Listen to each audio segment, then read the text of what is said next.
இங்க வந்து நிக்கிறேன் மேடம். இதுக்கு நீங்க எல்லாமே ஒத்துழைப்பு கொடுக்கலனா செத்துக்கிட்டு இருக்கிற விவசாயம் ஒரு நாள் இல்லாமையே போயிரு மேடம்.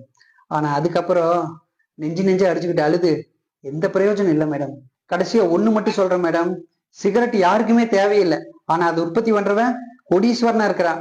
மது யாருக்குமே தேவையில்லை, ஆனா அதை உற்பத்தி பண்றவன் பெரிய கோடீஸ்வரனா இருக்கிறான். ஆனா ஒவ்வொரு மனுஷனுக்கு தேவை 3 வேளை சாப்பாடு. அதை உற்பத்தி பண்ற விவசாயி ஒவ்வொரு ஊர்லயும் தற்கொலை பண்ணிட்டு இருக்கிறான் மேடம், தற்கொலை பண்ணிட்டு இருக்கிறான். அதான் எங்க விவசாயியோட நிலைமை.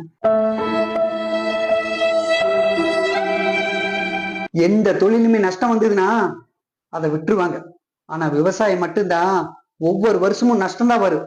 ஆனா நாங்க இஷ்டப்பட்டு செய்வோம். ஏன் தெரியுமா? மத்தவங்க சாப்பிடணுமே, அந்த ஒரு எண்ணம் தான் மேடம். நான் வரேன் மேடம். ஒரு நிமிஷம்ப்பா. இங்க இருக்கிற எல்லாருக்கும் நீயே பால் கொண்டு வந்து ஊத்திருப்பா.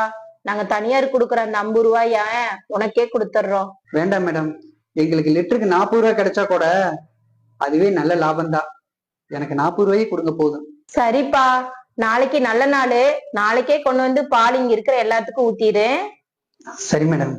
டாக்டர் பட்டமும் தேசிய விருதும் ஊரை ஏமாத்துற அரசியல்வாதிகளுக்கும் நடிகர்களுக்கும் கொடுக்காம உங்களை மாதிரி உண்மையா உழைக்கிற விவசாயிகளுக்கு தான் கொடுக்கணும்ப்பா. போயிட்டு வரேன். கடவுள் என்னும் முதலாளி கண்டெடுத்த தொழிலாளி விவசாயி. விவசாயம் என்பது லாபகரமான தொழில்தான், இடைத்தரகர்களை தவிர்த்தால் மட்டுமே.